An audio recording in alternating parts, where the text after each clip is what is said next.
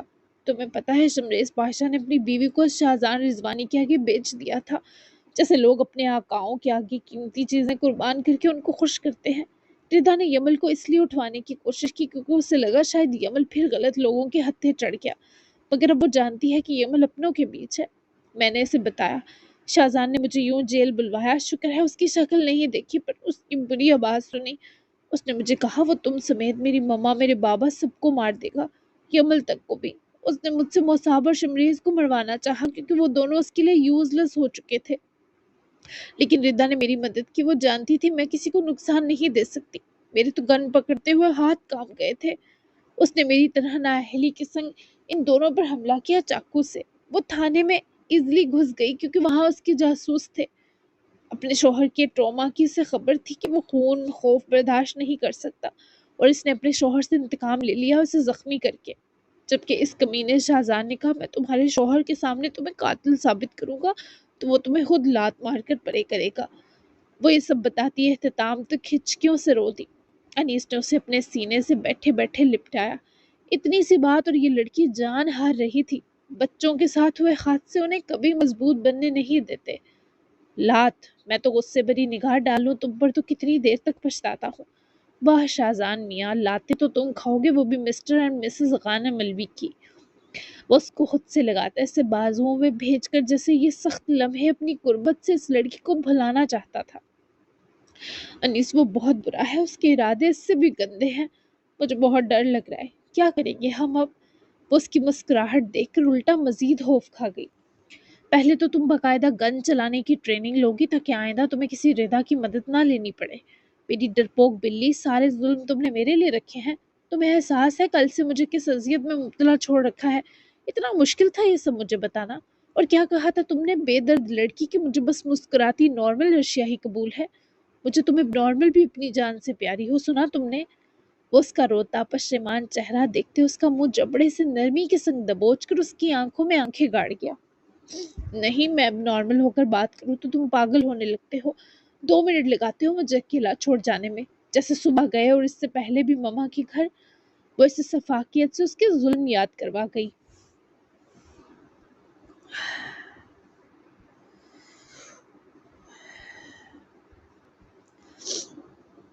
تو کیا کرتا ہو تم؟ مجھے بے بس کر دیتی ہو۔ بینڈیج لگوا لو نا، مجھے فکر ہو رہی ہے، اور رونا بند کرو عرشیہ۔ تمہیں کیوں سمجھ نہیں آتا؟ یہ میرے لیے برداشت کرنا مشکل ہے کہ تم میرے پاس یوں تڑپ تڑپ کر آہیں بھرو۔ ایسا تو میں تمہیں اپنی موت پر بھی رونے کی اجازت نہ دوں۔ ارشیا کی پلکیں یکدم اٹھی۔ اس کی آنکھوں میں نمی پہلے ہی بھری تھی، مگر اب ان میں دکھ کے ساتھ خوف بھی اتر آیا۔ ایسی باتیں مت کیا کرو۔ اس کی آواز کام گئی۔ وہ یکدم اس کے قریب آ گئی اور اس کی شرٹ کی کالر کو مٹھی میں بھر کر انیس کے منہ کے قریب چہرہ روک لیا۔ تمہیں اندازہ بھی ہے تم کیا کہہ رہے تھے؟ اس کی سانسیں بے ترتیب تھیں۔ موت! یہ لفظ اس کے ہونٹوں پر آ کر جیسے ٹوٹ گیا۔ انیس چند لمحے خاموش اسے دیکھتا رہا، پھر اس کے چہرے کی رنگت بدلتی دیکھ کر اس کے اندر ایک ہلکی سی کوفت جاگی۔ او ہو لما! اس نے آہستہ سے اس کے ہاتھ اپنے کالر سے الگ کیے۔ یہ صرف مثال تھی، ایک ڈرامہ کوئن۔ وہ مسکایا، پر ارشیا کے چہرے پر دکھ مزید گہرا ہو گیا۔ تمہارے لیے مثال ہوگی پر میرے لیے قیامت کا منظر سمجھو۔ اس کی آنکھوں سے ایک اور آنسو ڈھلک گیا۔ انیس نے بے اختیار ہاتھ بڑھا کر وہ آنسو انگوٹھے سے صاف کیا۔ میری جان ہو تم۔ انیس کے چہرے کی سنجیدگی آہستہ آہستہ نرم پڑنے لگی۔ وہ چند لمحے اسے دیکھتا رہا، پھر اس نے ایک ہاتھ اس کی گردن کے پیچھے رکھا اور اسے اپنی طرف کھینچ لیا۔ پاگل لڑکی ہو بالکل، وہ دھیرے سے جذب کے سنگ بولا۔ تم چلے جاؤ گے نا؟ وہ روتے ہوئے سانسیں بکھیرنے لگی۔ میں کہیں نہیں جا رہا، چپک کر بیٹھا ہوا ہوں اس سنسان ٹھنڈی سڑک کے بیچوں بیچ۔ دنیا جہاں کو ایک طرف کی ہے، ساری توجہ تم پر ڈالے۔ انیس نے اس کا ماتھا اپنے ہونٹوں سے چوما۔ تم مجھے اور ڈرا رہے ہو، برے ہو تم انیس، بہت برے۔ وہ اس کو خود سے دور کرتی ہام جاتی منہ پھیر گئی۔ ٹھیک ہے، اس بارے مزید کچھ نہیں کہوں گا، مگر میرے ساتھ اب نارمل بیہیو مت کرو، اسے لگانے دو۔ وہ بینڈیج اسٹرپ چھوٹے سے ریپر سے نکال کر ارشیا کے فور ہیڈ پر بنی خراش پر لگاتے ہوئے اپنا ہاتھ ایک جگہ نہ رکھ پا رہا تھا، تبھی ارشیا نے اپنے ہاتھ سے اس کے ہاتھ کو پکڑ کر سہارا دیا۔ انیس نے اس کی خود پر جمی نظریں دیکھ کر اسمائل کی۔ دیکھو تمہاری یہ حالت میرے ہاتھ کپ کپا رہی ہے، اور کیا ثبوت چاہیے تمہیں میری خود سے محبت کا؟ وہ کیسے نہ ہلکے پھلکے انداز میں بات کرتا، یہی تو اس کی دل موہ لینے کی ادائیں تھیں۔ مجھے لگا تم میری سچائی جان کر مجھ سے نفرت کرو گے یا شاید چھوڑ دو، لیکن تم تو ابھی بھی اپنی محبت کے ثبوت دے رہے ہو۔ اتنے پاگل کیوں ہو؟ وہ اس کا ہاتھ پکڑ کر اپنے ہاتھوں میں دباتی انیس کی آنکھوں میں جھانکی، جہاں ارشیا کے خیال حیرانگی لے آئے تھے۔ مجھے جب تم سے پیار ہوا اسی لمحے پاگل ہو گیا تھا۔ تم ایسے سوال نہ کرو، چلو ہم چلتے ہیں مینشن۔ سوہا آنٹی کو ہینڈل کرنے دو یہ سب اکیلے، میں تمہیں ہینڈل کرتا ہوں۔ یہ مت بھولو میں تم سے زیادہ برا تھا، میری سچائی اس سے قدرے بھیانک تھی لما، پھر بھی اپنایا تم نے۔ پھر مجھ سے ایسی امید؟ ارشیا، ابھی تمہارا یقین مجھ پر وقت کے ساتھ گہرا ہوگا، مجھے پتا ہے۔ نئے نئے رشتوں میں یوں ہی خدشات ہوتے ہیں۔ وہ اس کے روم میں بھی روم میں بسی تھکاوٹ کا توڑ جانتا تھا۔ وہ بے خبر سا مسکرائی، پر اس کی آنکھیں ابھی بھی افسردہ تھیں۔ مجھے تمہارے سوا کسی کو دیکھنا بھی نہیں، اور تم کبھی برے نہیں تھے۔ تم اول لمحے بھی میری جان تھے، آخری لمحے بھی رہو گے۔ میں تم سے یہ سب شیئر کر کے بہت ہلکا محسوس کر رہی ہوں، لیکن وہ بولتے بولتے روک دی گئی، جس طرح دیوانگی سے روکی گئی۔ اس پر ارشیا نے سانس روک لیتے انیس کا بہت شدت سے سانسیں یکجان کرنے اور ہونٹوں کی نم مسکان لوٹا کر دور ہونا دیکھا، پھر بازو اس کی گردن کی طرف ہائل کیے، پوری قوت کے سنگ اس کے سینے لگی۔ لیکن کے بعد کچھ بھی اہمیت نہیں رکھتا، تم میری بیوی ہو، تمہیں میرے ہوتے کسی سے بھی حفاظت کی امید نہیں رکھنی۔ میں جس بھی حال میں ہوا میں تمہاری ڈھال بنوں گا ارشیا، تم بالکل نہیں ڈرو گی۔ میں کسی چیز سے نہیں ہار سکتا سوائے تمہارے اس رونے کے یا ڈرنے کے۔ ادھر دیکھو میری طرف، ہم یہ ہفتہ پورے اعتماد اور بے خوفی سے اس کمینے کی واپسی کا انتظار کریں گے۔ اس بیچ تم میری بلی سے شیرنی بنو گی، میں تمہیں چند دنوں میں اپنی محبت میں ڈال سکتا ہوں تو تمہیں جنگجو بھی بنا سکتا ہوں۔ ویسے بھی محبت ہم سے سب کچھ کروا سکتی ہے، مجھ سے سب کرواتی جا رہی ہے۔ وہ اس کے سینے سے دور ہوئی۔ اس نے انیس کی رخسار اسی محبت سے چومی جس کا وہ مستحق تھا۔ میں اپنی پوری زندگی میں جتنے بھی لوگوں سے ملی، تم ان سب میں سے موسٹ بریو مین ہو انیس۔ اٹھو، زخمی گھٹنے کے ساتھ کب کے یہاں پتھریلی جگہ بیٹھے ہو میرے ساتھ، اٹھو انیس۔ وہ اس کے پہلو سے اٹھی اور اپنا ہاتھ پھیلایا تو انیس نے اس کا شدید ٹھنڈ میں بھی گرم ہوتا ہاتھ تھاما اور شوق سا مسکرایا۔ بڑی جلدی خیال نہیں آیا میرے درد کا تمہیں امرتی؟ وہ اس کا ہاتھ تھامے کراہتا ہوا اٹھا تو ارشیا نے اس کا کوٹ جو گرد سے میلا ہو گیا آہستگی سے دوسرے ہاتھ سے جھاڑتے انیس کے آخری لفظ پر اسے دیکھنے لگی۔ مطلب جاننا ہے؟ اس کا مطلب ہے میری شہزادی، وہ اس کی آنکھوں میں جھانک کر مسکرایا تو ارشیا کو اس پر بے پناہ پیار آیا۔ میرا شہزادہ، تم بھی میری جان ہو، شکر ہے اس بار کم مشکل نام دیا۔ وہ آسان نام ملنے پر مسکرائی جس سے نہ جانے کون سا پہاڑ سر کرنے سے بچ گئی ہو۔ اگلی بار ایکسٹرا مشکل نام آئے گا۔ انیس نے بھی آگے کے لیے جسے محترمہ کو الرٹ کیا۔ اس کا ڈائمنڈ رنگ سے سجا ہاتھ پکڑ کر اپنے لبوں سے لگاتے چوما، جبکہ وہ پھر اس کے ہاتھ میں ہاتھ ڈالتی امادہ نظروں سے اسے دیکھتی گاڑی کی طرف بڑھ گئی۔ اگلے 5 دن پر لگا کر گزر گئے۔ سوہا اس وقت اپنی تمام تر توجہ اپنے ماں باپ پر دیے ہوئے تھی۔ ارشیا ان دنوں میں سے کسی سے بھی ابھی بات کرنا نہیں چاہتی تھی۔ اس کی شرط ان 5 دنوں قائم رہی تھی۔ ہمایوں ٹھیک ہو کر اپنے چچا کے ساتھ واپس چلا گیا، چپ چاپ، مگر یہ طوفان سے پہلے والی خاموشی تھی۔ جبکہ انیس دوبارہ مصروفیت کی وجہ سے صنم زمان کے پاس نہ جا سکا، کہیں اور سے ہی معائنہ کرواتا رہا، جبکہ وہ تو منتظر تھی کب وہ آئے اور اثر کو ساتھ لائے۔ فاطمہ بھی یہ دن سکون سے رہی تھی، کیونکہ شاید وہ بددماغ لڑکی نئے زخموں سے پہلے پرانے بھرنا چاہتی تھی۔ ہجر کی کوششوں کے نتائج یہ نکلے کہ اگلے دن ہی سادگی سے فیملی کے افراد کے بیچ ہمایوں کے بیچ عمیر اور ماریا کا نکاح ہو گیا، اور عمیر اور مسز ہاور واپس آؤٹ آف کنٹری چلے گئے۔ ماریا اپنا علاج اور تھیسس شروع کر چکی تھی۔ ہجر اور بیلا کو انتظار تھا کب یہ اٹھایا گیا قدم عمیر ہاور سلطان کی زندگی میں دوا بننا شروع ہوگا۔ جبکہ ان 5 دنوں میں مہویر نے بھی ہار نہ مانی۔ وہ منائم کو منانے کے جتن بدستور کرتا رہا، لیکن منائم بھی سخت لونڈیاں بنی نخروں کے پہاڑ کھڑے کیے ہوئے رہی۔ لیکن اب 5 دن بعد وہ قدرے نرم پڑ گئی تھی۔ ارشیا نے یہ 5 دن ہولڈنگز کا کام گھر سے کیا، کیونکہ وہ یمل اور ردیم کے ساتھ یہ وقت گزارنا چاہتی تھی۔ اب تو یہ صورتحال تھی کہ یمل بھی مینشن کا حصہ بن گیا تھا۔ اسے نہ ماں یاد تھی نہ باپ۔ ارشیا کی دوبارہ منائم اور ہجر سے بھی ملاقات نہ ہو سکی، کیونکہ ہجر اپنے نیکسٹ کانسرٹ کے لیے بزی تھا تو ارشیا بھی گھر تھی۔ لیکن ارشیا نے جلد ہی منائم سے جا کر ملنے کا ارادہ کیا تھا۔ ان 5 دنوں وہ لگاتار انیس کی اسٹوڈنٹ بن کر تھوڑی بہت گن پکڑنا سیکھ چکی تھی، کیونکہ بہرحال وہ انیس کی طرح پرو پلیئر نہیں تھی تو ڈر قائم تھے۔ مصعب امان کی حالت بہتر ہوئی تو انیس نے اسے پولیس اور سیکیورٹی ادارے کے حوالے کر دیا، اور اس پر باقاعدہ لیگل انکوائری بھی شروع ہو چکی تھی۔ جنوری کے آخری ہفتے میں اس انکوائری کا حتمی فیصلہ ہو کر مصعب کی سزا کا تعین ہونا تھا۔ جبکہ ریس بھی عدالتی مہلت کے 5 گزرتے دن ویسٹ کر چکا تھا، پر ابھی تک کچھ بڑا سوچ نہ سکا۔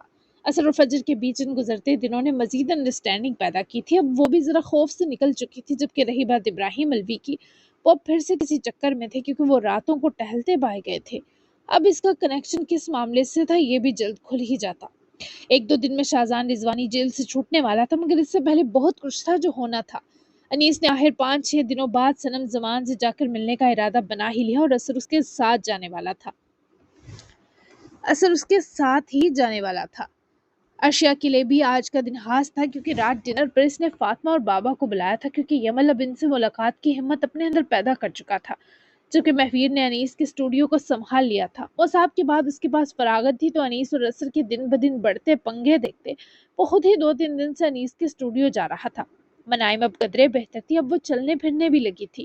پٹی بھی اتر چکی تھی، لیکن ابھی بھی سر میں ہمہ وقت اس کے درد رہتا تھا، اور کل رات سے تو اسے کچھ زیادہ ہی چکر آ رہے تھے۔ ابھی بھی وہ محراب کے ساتھ لان میں بیٹھ کر فروٹس کھا رہی تھی، جب مہویر کی گاڑی گیٹ سے انٹر ہوتے پورچ میں رکی۔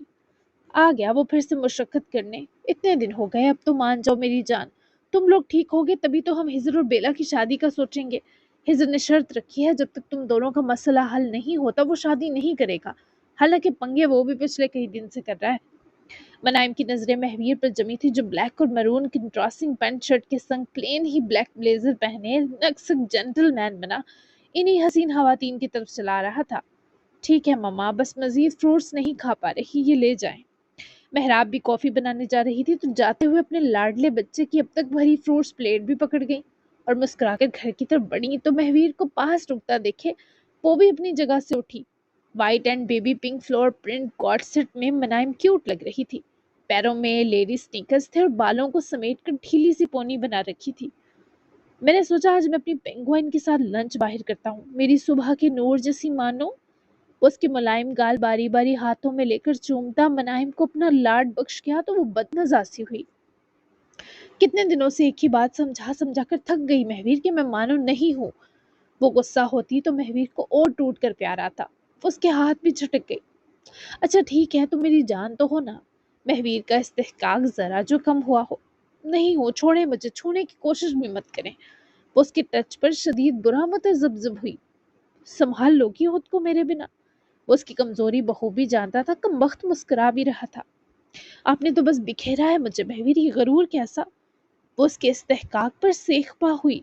موقع دو، ایسا سمیٹوں گا کہ پھر کبھی نہیں بکھرو گی۔ وہ اس کے گریز کے باوجود، اس کے زمین بوس ہوتے وجود کو اپنی مضبوط بازوؤں کے حصار میں لے گیا۔ وہ انکار کرنے کے لائق بھی تو نہیں تھی۔ اف خدا، یہ کیسے چکر ہیں؟ منائم کا پورا جہاں گھوم گیا، اگر مہویر نے تھاما نہ ہوتا تو گر پڑتی۔ میرے بڑے بیبی کے اندر چھوٹا بیبی تو نہیں آ گیا؟ مہویر کے مذاق سے چھیڑنے پر منائم نے اس کی آنکھوں میں دیکھا، وہ بھلے اسے ستا رہا ہو، پر اگر ایسا ہوتا وہ آدمی خوشی سے پاگل ہو جاتا۔ فضول بولے تو جان لے لوں گی آپ کی۔ وہ اپنے سہارے کھڑی ہوتی مہویر کو پرے دھکیل گئی تو جناب کی مسکراہٹ بھی ہونٹوں سے چڑھ گئی۔ جی جناب، وعدے کے مطابق میں نے دے دی ہے 50+ ایپیسوڈ، یقیناً اچھی لگی ہوگی۔ سارے جتنے بھی سنیک دیے تھے سارے میں نے ٹپکا دیے ہیں آج کے ایپیسوڈ میں۔ ہفتہ آگے بھی کہانی چلی جائے گی اور اب ہوں گے بہت بڑے بڑے دھماکے۔ مطلب یہ جو عید ہے وہ اس ناول کے دھماکوں کی زد میں آئے گی۔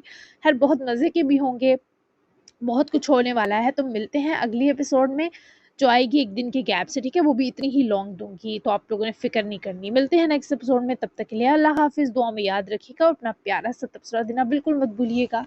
Bye bye.